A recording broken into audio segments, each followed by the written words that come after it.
Friends, कैसे हैं आप?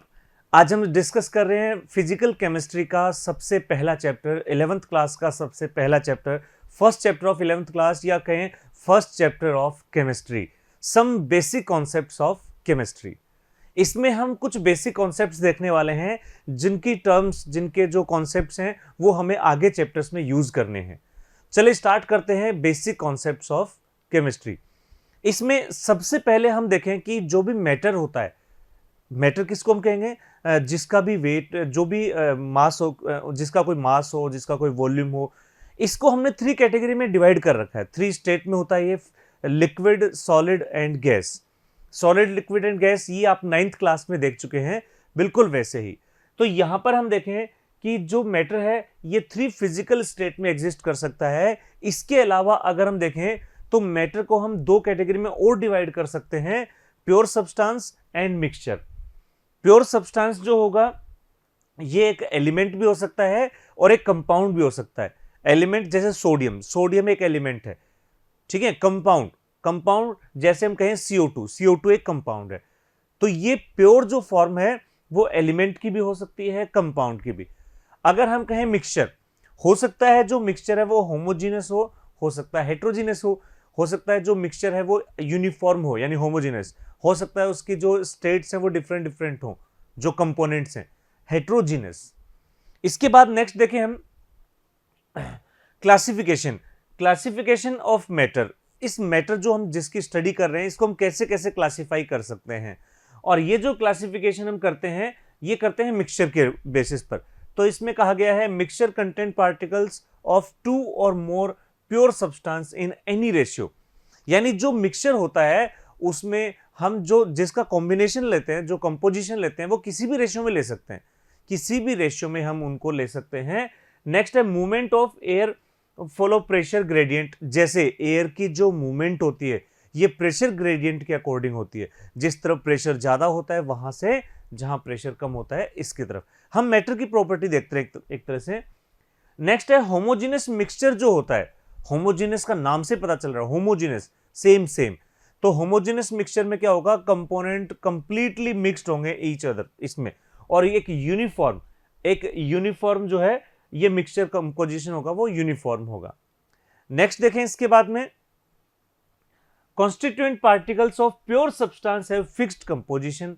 प्योर सब्सटेंस में फिक्स कंपोजिशन होगा, ठीक है ना। जैसे अगर हम कहें CO2 में कंपोजिशन कार्बन और ऑक्सीजन का फिक्स रहेगा कि इतना कार्बन इतना ऑक्सीजन। प्योर सब्सटेंस के अंदर कंपोजिशन हमेशा फिक्स रहता है, मिक्सचर में फिक्स नहीं रहता। नेक्स्ट देखिए कंपाउंड इज फॉर्म्ड। कंपाउंड कब बनता है, जब व्हेन 2 और मोर atoms of different elements combine together in definite ratio. जैसे हम H2O की बात करें तो H2O में हाइड्रोजन ऑक्सीजन जो है ये आपस में कंबाइंड होते हैं एक फिक्स रेशियो में। हाइड्रोजन का रेशियो 1 रहता है तो ऑक्सीजन का हाफ रहता है, या ये कहें हाइड्रोजन ऑक्सीजन 2:1 में कंबाइंड होते हैं, तो रेशियो फिक्स रहता है इनका। नेक्स्ट देखें इसके बाद में, अब हम ये देख रहे हैं properties of matter and there measurement, कि प्रॉपर्टी क्या क्या है मैटर्स की और उनका मेजरमेंट कैसे करेंगे हम। तो इसमें अगर हम देखें प्रॉपर्टीज को हम 2 कैटेगरी में डिवाइड करते हैं, फिजिकल प्रॉपर्टीज, केमिकल प्रॉपर्टीज। और दोस्तों फिजिकल प्रॉपर्टीज क्या होती हैं, जिनको हम मेजर कर सकते हैं इजीली। फिजिकल प्रॉपर्टीज को हम बहुत, जैसे वेट, हाइट, लेंथ, ठीक है ना, ये इस तरह की जो प्रॉपर्टीज होती हैं ये होती हैं फिजिकल प्रॉपर्टी। जैसे हम अपना वेट इजीली मेजर कर सकते हैं, तो ये जो फिजिकल प्रॉपर्टीज जो होती हैं कैन बी मेजर्ड और observe without changing the identity और द कंपोजिशन ऑफ सब्सटेंस। तो सब्सटेंस जो है इसमें बिना कोई चेंज के हम इसकी प्रॉपर्टीज देख सकते हैं, फिजिकल प्रॉपर्टीज, ठीक है। जैसे बॉइलिंग पॉइंट है ये हम किसी भी कंपाउंड का देख सकते हैं। लेकिन जो केमिकल प्रॉपर्टीज होती हैं, केमिकल प्रॉपर्टीज, ये केमिकल प्रॉपर्टीज जो हैं ये हम बिना चेंज के नहीं देख सकते। क्यों? क्योंकि केमिकल प्रॉपर्टीज क्या होते हैं, जो केमिकल चेंजेस में देखने को मिलेंगे, केमिकल चेंजेस में। और केमिकल चेंजेस अगर हो रहे हैं तो इसका मतलब है कि आइडेंटिटी चेंज हो रही है। फिर तो केमिकल प्रॉपर्टीज में यहां पर हम कहेंगे कि फिक्स रेशियो रिक्वायर्ड होगा, इसमें चेंजेस रिक्वायर्ड होंगे। नेक्स्ट देखें इसके बाद, नेक्स्ट देख रहे हैं इसके बाद हम तो ये देख रहे हैं कि colour, order, melting point, density, ये सब तो फिजिकल प्रॉपर्टीज है जिसमें हमें कंपाउंड की आइडेंटिटी चेंज किए बिना हम इसका मेजरमेंट कर सकते हैं। इसके अलावा हम देखें कंपोजिशन, इसमें या हम देखें जो कंबशन कराते हैं, reactivity with acid and base, ये सब एग्जांपल हैं केमिकल प्रॉपर्टीज का। अब केमिकल प्रॉपर्टीज में क्या होगा, हमें रिएक्शंस करा के देखनी होंगी, यानी हमें केमिकल चेंजेस करा के देखने होंगे। तो ये डिफरेंस है physical properties and chemical properties में। नेक्स्ट देखें quantitative. Quantitative measurement of physical properties represented by number of followed by units, यानी जो क्वांटिटेटिव जिसमें हम क्वांटिटी मेजर करते हैं, ये जो मेजरमेंट होता है ये हम कैसे करते हैं, ये नंबर्स से और उसके लास्ट में यूनिट लगा देते हैं, नंबर्स और यूनिट। जैसे अगर हमें वेट मेजर करना होता है तो हम लास्ट में केजी, ग्राम या ये सब लगाते हैं, किलोग्राम, ग्राम। जैसे 10 केजी तो 10 तो हो गया नंबर्स और केजी हो गए उसके यूनिट। चलिए अब देखते हैं ये यूनिट कौन कौन सी हैं। ये यूनिट कौन कौन सी हैं, तो इसके लिए जो इंटरनेशनल स्टैंडर्ड सिस्टम है, एसआई सिस्टम, इसमें 7 बेसिक यूनिट्स बताई गई हैं, 7 बेसिक यूनिट मेजरमेंट की। और वो बेसिक यूनिट कौन कौन सी हैं, लेंथ, इसको हम मीटर में डिनोट करते हैं, मीटर। लेंथ की यूनिट है मीटर, टाइम की यूनिट है सेकेंड, थर्मोडायनेमिक टेम्परेचर, इसके यूनिट है केल्विन। इसके अलावा हम देखें मास, इसकी जो स्टैंडर्ड यूनिट है वो है किलोग्राम। इलेक्ट्रिक करंट, इसकी जो स्टैंडर्ड यूनिट है वो है एम्पियर। और अमाउंट ऑफ सब्सटेंस, इसकी स्टैंडर्ड यूनिट मोल। और ल्यूमिनस इंटेंसिटी, इसकी यूनिट है सीबी, कैंडेला। तो ये कुछ यूनिट्स हैं, कैंडेला यूनिट्स, ये 7 बेसिक यूनिट्स हैं। इसके बाद नेक्स्ट देखें, कुछ इसमें एसआई सिस्टम के अंदर ही हमने कुछ शॉर्ट टर्म्स इसमें यूज कर रखे हैं, जैसे 10⁻⁻12 को पीको, 10⁻⁻3 को मिली, 10⁻6 को मेगा, इसी तरह से 10⁻⁻9 को नैनो, 10⁻⁻6 को माइक्रो, 10⁻⁻2 को सेंटी, 10⁻3 को किलो और 10⁻9 को गीगा। ये हम कुछ यूनिट यूज करते हैं, कुछ ये वर्ड्स, ये टर्म्स यूज करते हैं जो शॉर्ट में हम इसको लिखते हैं। इसके अलावा कुछ और देखें तो 1 लीटर, 1 लीटर में होते हैं 1000 ml, 1000 ml, या ये कहें 1000 सेंटीमीटर क्यूब, या फिर 1 डेसीमीटर क्यूब। तो 1 लीटर को कैसे कैसे रिप्रेजेंट कर सकते हैं हम, 1000 ml में, 1000 सेंटीमीटर क्यूब में, या फिर 1 डेसीमीटर क्यूब में। इसी तरह से एक टेम्परेचर की यूनिट होती है फारेनहाइट, और फारेनहाइट का मतलब इसको हम कैसे डिग्री सेंटीग्रेड से फारेनहाइट में कैसे कन्वर्ट करते हैं, 9/5, ठीक है, इंटू 9/5 डिग्री सेंटीग्रेड प्लस 32। तो जो भी डिग्री सेंटीग्रेड में वैल्यू है उसका 9/5 का रेशियो और प्लस 32, ठीक है। ये है फारेनहाइट के अंदर जो टेम्परेचर आता है फारेनहाइट के अंदर। चलिए इसके अलावा अगर केल्विन की बात करते हैं, अगर केल्विन में अगर हमें टेम्परेचर मेजर करना है तो जितना डिग्री सेंटीग्रेड में आए उसमें 273.15 ये एब्सोल्यूट टेम्परेचर है, और ये ऐड हो जाता है डिग्री सेंटीग्रेड में तो वो केल्विन में कन्वर्ट हो जाएगा। नेक्स्ट देखें अनसर्टेनिटी इन मेजरमेंट। अगर हम कुछ मेजरमेंट कर रहे हैं तो उसमें अनसर्टेनिटी आ सकती है। अनसर्टेनिटी जो कि एक रूल है एक तरह से अनसर्टेनिटी का, क्या है इसमें देखें तो इसमें अनसर्टेनिटी को हम मिनिमाइज करने के लिए हम या फिर दूर करने के लिए हम क्या कर सकते हैं, तो इसमें कुछ बताया गया है कि scientific notation is exponential notation in which any number represent in n into 10 to the power n। यहां n क्या होगा, कोई नंबर होगा, और 10 to the power n ये स्मॉल n कोई पावर। अब ये जो स्मॉल n है, ये जो कैपिटल n जो है ये तो होगा नंबर 0.1 to 9.99 तक, ठीक है ना, 1.0 to 9.99 तक n वैल्यू, n 1 से 9.9 तक। तो ये तो हो गया कैपिटल N। स्मॉल n जो होगा ये पॉजिटिव भी हो सकता है, नेगेटिव भी हो सकता है, ठीक है ना, आइदर पॉजिटिव और नेगेटिव, जैसे -2 भी हो सकता है तो 2 भी हो सकता है। इसके बाद अब इसको हम कुछ वर्ड्स जो हम ये यूज करते हैं कैलकुलेशंस में, इनके लिए एक वर्ड यूज हुआ है सिग्निफिकेंट फिगर। एग्जाम में क्वेश्चन भी आए हुए नीट में इसमें बहुत बार। Significant figures are meaningful digit which are known with certainty plus 1 which is estimated और uncertain।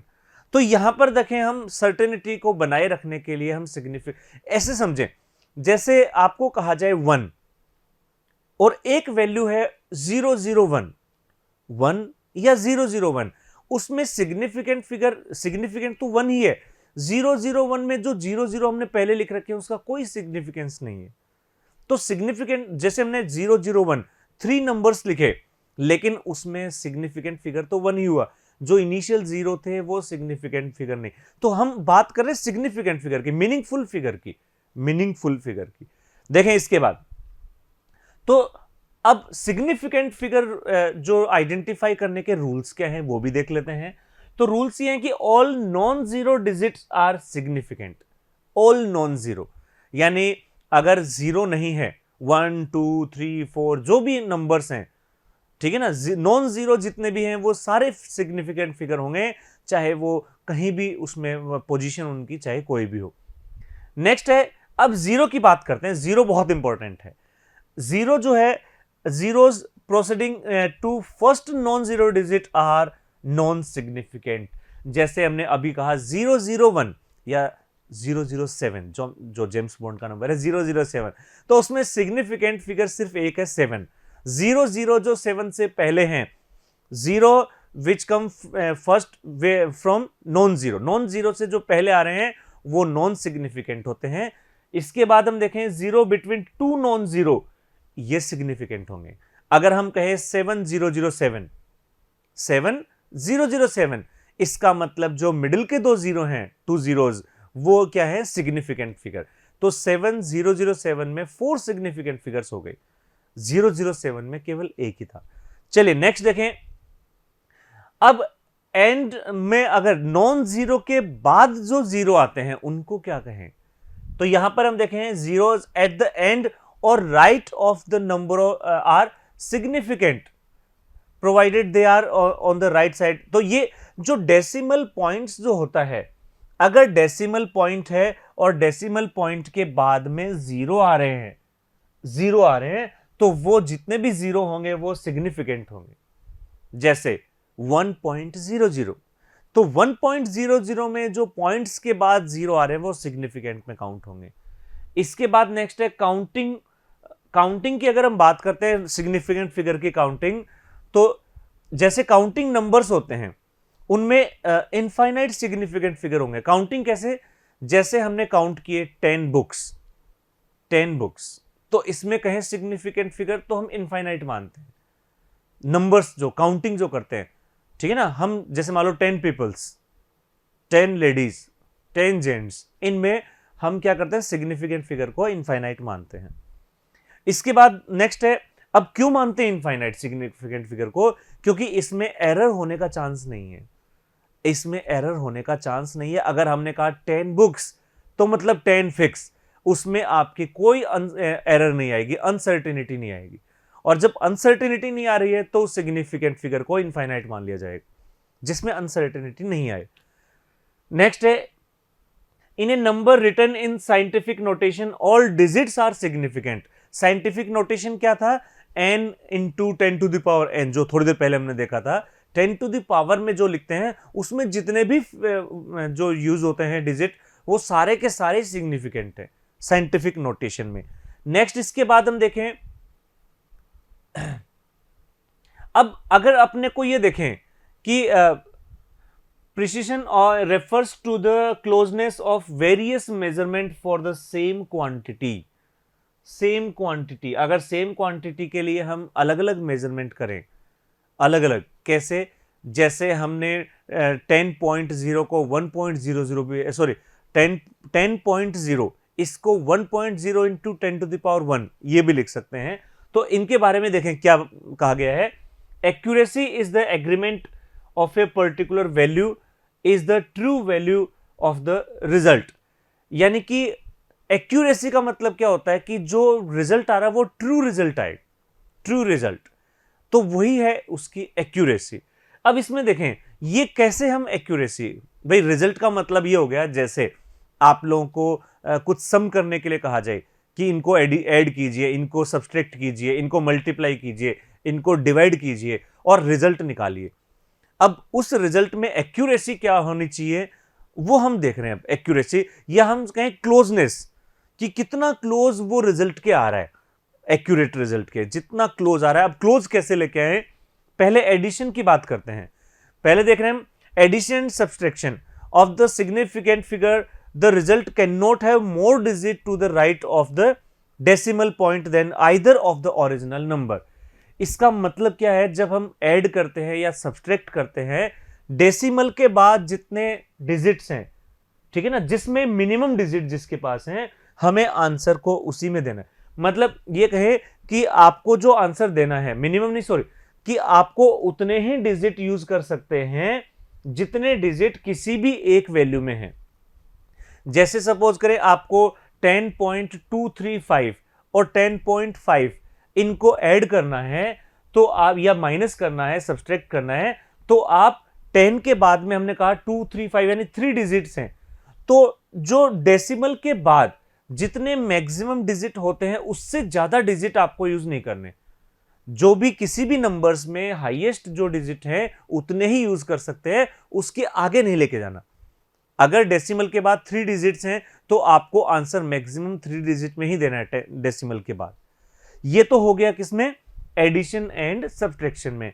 अगर मल्टीप्लिकेशन की बात करें या डिवाइडेशन की बात करें, तो ऐसे में जो होता है division of significant figures, the result must be reported with no more significant figure as there in a measurement with the fewer significant figure. अब उल्टा हो गया, इस बार अपने को क्या करना है कि जिसमें लोवेस्ट, जिसमें मिनिमम सिग्निफिकेंट फिगर यूज हो रखे हैं आफ्टर डेसिमल, आपको आंसर उसी में देना है, ठीक है ना। मिनिमम डेसिमल फिगर, जो डेसिमल के बाद जो मिनिमम डिजिट्स जिसमें है, उसी के अकॉर्डिंग आंसर अपने को देना है। नेक्स्ट देखें, इसके बाद में important points for rounding off numbers. Rounding off ये भी बहुत इंपॉर्टेंट है। जैसे कभी कभी होता है हम अपनी परसेंटेज जो होती है उसको राउंडिंग ऑफ में बताते हैं। कैसे, जैसे अगर हमारी परसेंटेज है ये कहें 69.1, तो हम उसको 69% बता देते हैं। लेकिन अगर 69.6 आ रही है परसेंट, तो हम उसको 70 बता देते हैं। तो राउंडिंग ऑफ करना मतलब लास्ट की एक डिजिट को हटाना, लास्ट की एक डिजिट को रिमूव करना, ये होता है राउंड ऑफ करना, राउंडिंग ऑफ करना। तो इसमें देखें राउंडिंग ऑफ के अंदर क्या रूल लगते हैं कि अगर लास्ट वाली जो डिजिट है राइट साइड में, अगर वो मोर देन 5 है तो आप उसमें एक ऐड कर दो, ठीक है ना, 1 एडिशन कर देंगे। जैसे हमने कहा 7, जैसे मान लो ये 76.6, तो हम उसको 77 कह देंगे, या इस तरह से, या 76.66 है तो हम उसको 76.7 कह देंगे। इस तरह से अपने को लास्ट डिजिट इंक्रीज कर देना है। लेकिन अगर लेस देन 5 है, अगर लेस देन 5 है तो आपको कोई चेंज नहीं करना, वो डिजिट एज इट हटा देनी है। लास्ट वाली डिजिट आपको एज इट हटा देनी है, सेकेंड लास्ट डिजिट में कोई चेंज नहीं करना। ऊपर वाले में मोर देन 5 में तो क्या किया था, लास्ट डिजिट हटा दी और सेकेंड लास्ट में 1 ऐड कर दिया। लेकिन अगर वो वैल्यू 5 ही निकले, तो अगर वो वैल्यू 5 है तो फिर डिपेंड करेगा कि उससे जो पहले वाली वैल्यू है, फर्स्ट वाली वैल्यू, वो अगर ऑड में है तो इंक्रीज करें, इवन में है नो चेंज। जैसे अगर 0.45 है तो उसको 0.4 ही रखेंगे, लेकिन 0.55 है तो उसको 0.6 कर देंगे। ऑड में है तो इंक्रीज करेंगे और इवन में है तो चेंज नहीं करेंगे। नेक्स्ट इसके बाद देख रहे हैं, method use to interconversion of unit is known as decimal analysis, decimal analysis या डायमेंशनल एनालिसिस, या ये कहें यूनिट फैक्टर्स मेथड।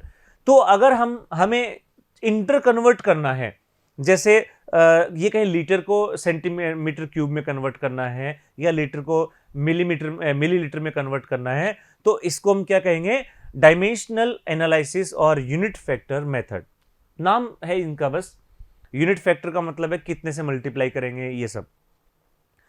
नेक्स्ट इसके बाद में है केमिकल जो रिएक्शंस हैं, केमिकल कंपोजिशंस जो होते हैं, इनके कुछ लॉज हैं। क्या क्या लॉज हैं देख लेते हैं एक एक करके। सबसे पहला law of conservation of mass. Law of conservation of mass, conservation का मतलब क्या होता है, neither created nor be destroyed. तो यहां पर हम देखें ऐसे ही मास कंजर्वेशन रहता है, रिएक्शन से पहले रिएक्शन के बाद टोटल मास हमेशा फिक्स रहेगा। जितना रिएक्शन से पहले है टोटल मास, उतना ही रिएक्शन के बाद मास, यानी ये कह सकते हैं जैसे एनर्जी कंजर्वेशन होता है, तो वैसे हम कह सकते हैं mass neither be created nor be destroyed. वही यहां पर कॉन्सेप्ट लग जाएगा। हाँ, एक जो है कंपाउंड उससे दूसरे कंपाउंड में वो चेंज हो जाता है। Next law of definite proportion. Definite proportion और कंपोजिशन, इसका मतलब अगर दो एलिमेंट, दो एटम्स कंबाइंड होंगे तो वो एक डेफिनेट प्रोपोर्शन में कंबाइंड होंगे। एक एग्जांपल अगर हम H2O का देखें तो H2O में हाइड्रोजन के जो है 2 AMU या 2 यूनिट्स ऑक्सीजन के 8 यूनिट से कंबाइंड होती हैं। अगर मास रेशियो अगर इनका देखें तो उनका डेफिनेट कंपोजिशन होता है। एटम रेशियो देखें तो 2:1 में, यानी चाहे एटम रेशियो हो, मास रेशियो, एक फिक्स कंपोजिशन में वो होते हैं। तो इसी को हम बोलते हैं लॉ ऑफ डेफिनेट प्रोपोर्शन। ठीक है ना, एग्जैक्टली जैसे H2O कहीं भी बनेगा उसमें रेशियो वही रहेगा, रेशियो वही चलेगा जितना भी H2O को हम देखेंगे। नेक्स्ट देखें इसके बाद में law of multiple proportions. Multiple proportion का मतलब ये होता है कि अगर मान लो कोई भी दो एटम आपस में कंबाइंड हो रहे हैं और वो डिफरेंट कंपाउंड बना रहे हैं, तो उसमें क्या होगा, state that the if two elements can combine to for more than one compound, then the mass of one element that combined with a fix mass of other elements are the ratio of small whole numbers. जैसे carbon monoxide और carbon dioxide. तो carbon monoxide में जो carbon oxygen का ratio है और carbon dioxide में carbon का रेशियो है CO2 में, तो कार्बन का रेशियो अगर फिक्स है तो ऑक्सीजन जो होगा वो मल्टीपल में कनेक्टेड होता चला जाएगा, जो ऑक्सीजन का रेशियो उसके मल्टीपल में होता चला जाएगा। ऐसे ही SO2 SO3, सल्फर जो होता है SO2 SO3 दोनों बनाता है, तो सल्फर का रेशियो अगर फिक्स है तो ऑक्सीजन का रेशियो उसके मल्टीपल में चलता जाएगा। तो ये है लॉ ऑफ मल्टीपल प्रोपोर्शन। इसके बाद नेक्स्ट है गैलुसेक लॉ। गैलुसेक लॉ, और गैलुसेक लॉ में अगर हम बात करते हैं तो गैसियस वॉल्यूम के लिए होता है। और गैलुसेक लॉ का मतलब है अगर कोई रिएक्शन गैसियस रिएक्शन है तो गैसियस रिएक्शन का जो कंबाइनिंग रेशियो होता है वो उनके वॉल्यूम के अकॉर्डिंग होता है। गैसेस के लिए जो गैसेस होते हैं वॉल्यूम में, जैसे अगर हमें अमोनिया बनानी है गैस, या अगर हम कहें गैसियस अगर अपने को रेशियो ले, तो जैसे अमोनिया के अंदर क्या होता है, नाइट्रोजन और हाइड्रोजन दोनों गैसेस यूज होती हैं, इनका रेशियो होता है 1:3। तो अगर हम देखें यहां पर अमोनिया के अंदर, तो वॉल्यूम भी हम 1 लीटर 3 लीटर ले सकते हैं। तो जो इनके एटम्स का रेशियो होता है वही इनके वॉल्यूम का रेशियो भी होता है। तो ये है गैलुसेक लॉ। नेक्स्ट देखें एवोगैड्रोज लॉ। साइंटिस्ट एवोगैड्रो, जिसने नंबर्स के ऊपर बहुत काम किया है कि जो यूनिट है नंबर्स, कितने नंबर्स होने चाहिए किसी कंपाउंड में। तो इनके अकॉर्डिंग क्या कहा गया है, that equal volume of all gases eight same temperature and pressure should be contain equal number of moles. इसका मतलब यह है कि अगर, या इक्वल नंबर ऑफ एटम्स भी कह सकते हैं, molecules, equal number of molecules और एटम्स। तो ये कहें जैसे अगर हम कहें 1 मोल हाइड्रोजन है और 1 मोल नाइट्रोजन है, या ये कहें 1 लीटर नाइट्रोजन, अभी मोल की बात नहीं कर रहे, हम वॉल्यूम की बात करते हैं। चलो 1 लीटर नाइट्रोजन 1 लीटर ऑक्सीजन, दोनों का वॉल्यूम सेम, और अगर हम कहें कि दोनों का टेम्परेचर भी सेम है, तो ऐसे में दोनों में नंबर ऑफ मॉलिक्यूल्स भी सेम होंगे। जितने 1 लीटर ऑक्सीजन में मॉलिक्यूल्स होंगे उतने ही 1 लीटर इसमें हाइड्रोजन में भी उतने ही मॉलिक्यूल्स होंगे। तो ये है Avogadro's law.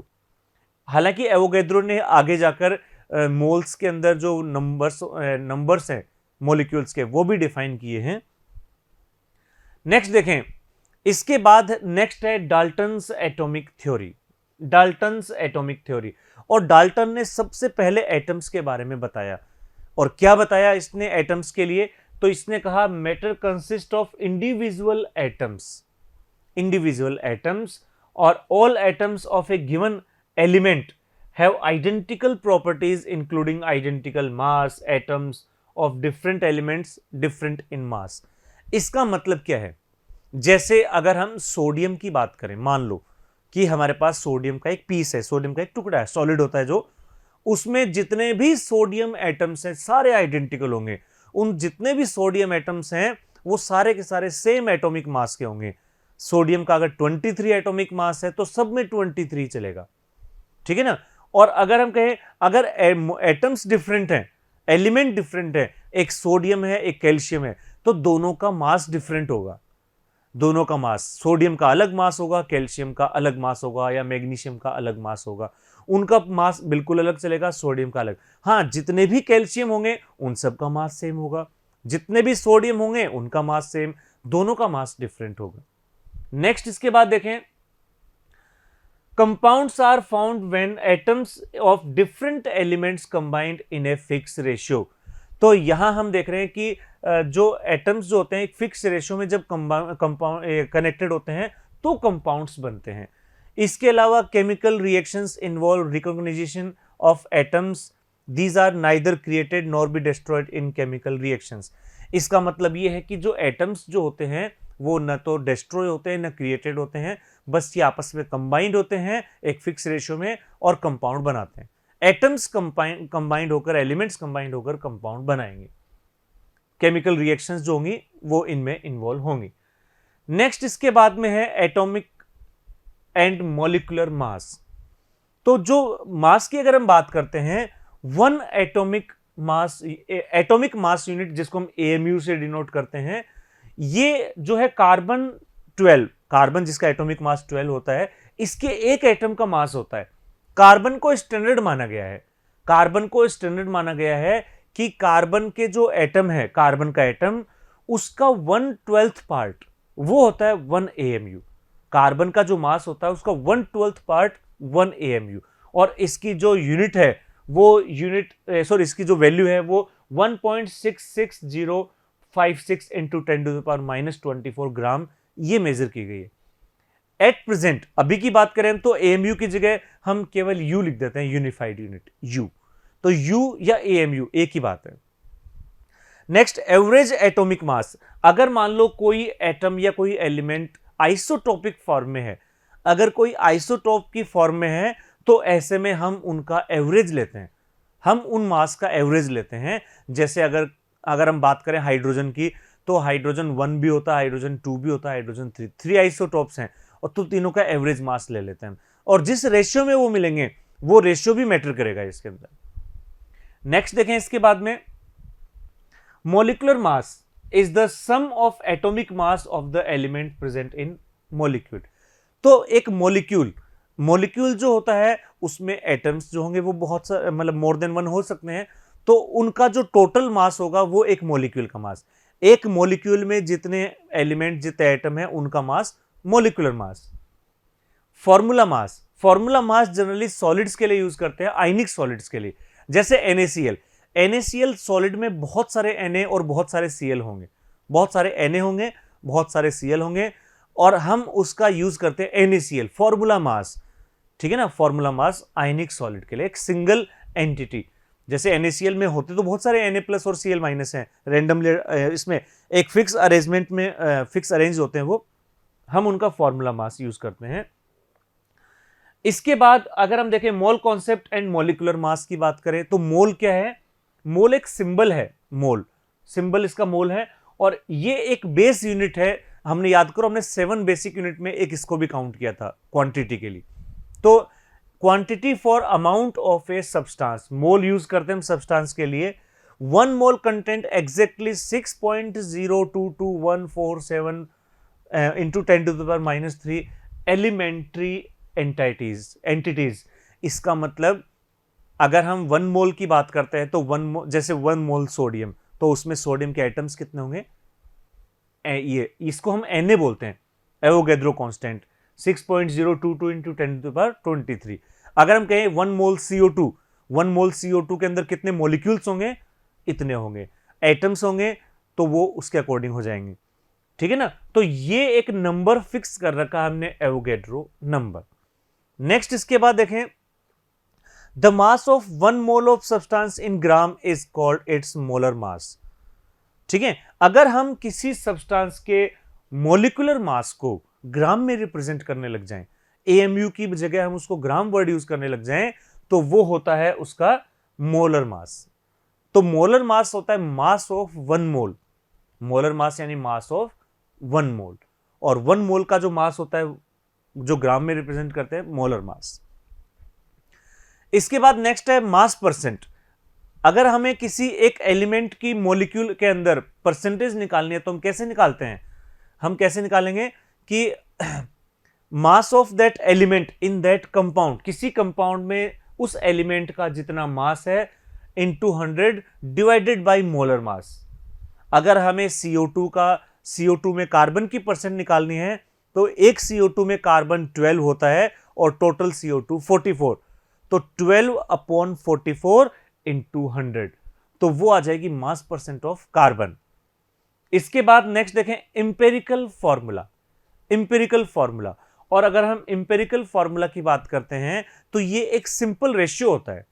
Empirical formula simple ratio, जैसे ग्लूकोज होता है C6H12O6 मॉलिक्यूलर फॉर्मूला, और अगर उसका इजी फॉर्मूला बना दें सबसे इजी रेशियो में तो वो हो जाएगा CH2O 1:2:1, तो वो हो गया उसका इंपेरिकल फॉर्मूला। तो इंपेरिकल फॉर्मूला में क्या करते हैं, जो मॉलिक्यूलर फॉर्मूला होता है इसमें एटम्स का सबसे सिंपल रेशियो लेते हैं, एटम्स का सिंपलेस्ट रेशियो हम इसके अंदर लेंगे। नेक्स्ट इसके बाद देखें stoichiometry. Stoichiometry deals with calculations of masses. तो अगर हम देखें स्टोइकियोमेट्री का मतलब क्या होता है, जब हम रिएक्शन जो लिखते हैं ना, रिएक्शन में जो आगे हम नंबर यूज करते हैं, जैसे H2O के लिए हम रिएक्शन लिखते हैं H2 plus O2, 2H2 plus O2 equals to H2O, 2H2O। तो यहां पर हम क्या लिखा हमने,2H2 प्लस O2, तो 2 और 1 जो आगे लिखे, H2 के आगे वर्ड 2, O2 के आगे कुछ नहीं लिखा तो मतलब 1, वो स्टोइकियोमेट्री है कि किस रेशियो में उनके मॉलिक्यूल्स किस रेशियो में कंबाइंड हो रहे हैं, तो वो स्टोइकियोमेट्री है। और गैसियस रिएक्शन के लिए ये जो स्टोइकियोमेट्री है ये वॉल्यूम का रेशियो भी बन जाता है। Reactant which get consumed first, अगर किसी जैसे कोई रिएक्शन हो रही है, जैसे अगर हम कहें अमोनिया अपने को बनाना है, नाइट्रोजन हाइड्रोजन अपन यूज कर रहे हैं, जिसका कंजप्शन पहले हो जाएगा वो लिमिटिंग रिएजेंट होगा, क्योंकि जो रिएक्टेंट पहले ही कंज्यूम हो गया यानी कि उतने ही कंपाउंड अपने को मिल पाएंगे, तो वो एक लिमिटिंग रिएजेंट हो गया। लिमिटिंग रिएजेंट जो लेस अमाउंट में हो, या ये कहें जिसका कंजप्शन पहले हो गया हो, लिमिटिंग रिएजेंट। ठीक है, इसके बाद नेक्स्ट देखें, a majority of reactions are carried out in solutions. तो ज्यादातर जो रिएक्शंस होती हैं वो सॉल्यूशन के अंदर होती हैं। The concentration of A solution can be expressed in following veg. अब अगर हम कहें सॉल्यूशन में कोई रिएक्शन हो रही है तो उसमें हम कंसंट्रेशन को कैसे कैसे एक्सप्रेस कर सकते हैं, तो इसमें मास परसेंट क्या होगा, mass of solute into 100 upon mass of solution. तो अगर हमें मास परसेंट निकालनी है तो जो सॉल्यूट होता है इसका mass upon total mass into 100, मास किसका, सॉल्यूशन का। इसके अलावा मोल फ्रैक्शन भी हो सकता है, मोल फ्रैक्शन ऑफ सॉल्यूट। तो फ्रैक्शन का मतलब क्या होता है, रेशियो। तो यहां पर हम कहें number of moles of solute upon volume of solution in litres. अगर हमें सॉल्यूशन का दे रखा है वॉल्यूम और मोल्स दे रखे हैं, तो number of moles of solute upon volume, ये कंसंट्रेशन जो है, कंसंट्रेशन का टर्म्स है एक तरह से। ठीक है, तो मास फ्रैक्शन तो क्या होता है, मास फ्रैक्शन यहां पर हम कहें, ये थोड़ा सा मिसप्रिंट कह सकते हैं इसको, मोल फ्रैक्शन होता है mole of solute upon total mole in solution, ये होता है मोल फ्रैक्शन। यहां पर हम बात कर रहे हैं अगर हम वॉल्यूम को मिक्स कर दें, दो वॉल्यूम है उन कंसंट्रेशन को मिक्स कर दें तो रिजल्टेंट कंसंट्रेशन क्या आएगी। तो हम एक बार हम यहां मान के चल रहे हैं मोल फ्रैक्शन ऑफ सॉल्यूट, ये एक बार एक पेज एक लाइन जो है वो एरर मान सकते हैं इसमें। तो यहां पर क्या हो जाएगा mole fraction mole of solute upon total mole. तो यहां पर हम देख रहे हैं जब डाइल्यूशन किया जाता है सॉल्यूशन का, डाइल्यूशन, तो डाइल्यूशन में आपको क्या देखना होता है, बिफोर डाइल्यूशन आफ्टर डाइल्यूशन, मोल इनटू, सॉरी यहां पर है मोलरिटी, मोलरिटी इनटू वॉल्यूम का जो मल्टीप्लाई होता है फिक्स रहेगा। Molarity of before dilution, molarity after dilution, volume before dilution, volume after dilution, इनका जो मल्टीप्लाई होता है वो फिक्स रहता है बिफोर मिक्सिंग आफ्टर मिक्सिंग। यहां m जो है वो है मोलरिटी, m मोलरिटी। तो मोलरिटी क्या होती है, number of moles of solute upon, अब ये मोलरिटी और एक होता है मोलेलिटी, स्मॉल m जो है ये मोलेलिटी है, स्मॉल m मोलेलिटी। यहां पर प्रिंटिंग एरर है थोड़ा सा इस पेज में, तो यहां मोलेलिटी है, ये मोलेलिटी को स्मॉल m से, मोलेरिटी को कैपिटल M से और मोलेलिटी को स्मॉल m, और ये जो स्मॉल m है number of mole of solute upon mass of solvent. अगर हम वॉल्यूम का रेशियो लें तो मोलेरिटी, मास का रेशियो लें अपॉन में मास लें तो वो हो जाएगा मोलेलिटी। और मोलेलिटी टेम्परेचर पे डिपेंड नहीं करता, मोलेरिटी टेम्परेचर पे डिपेंड करेगी। तो ये थे बेसिक कॉन्सेप्ट्स ऑफ केमिस्ट्री, और इसकी एक्सरसाइज में आप इनकी प्रैक्टिस करें, बहुत इजी चैप्टर है ये। ठीक है, उम्मीद करते हैं चैप्टर आपको समझ में आ गया होगा। Thank you students.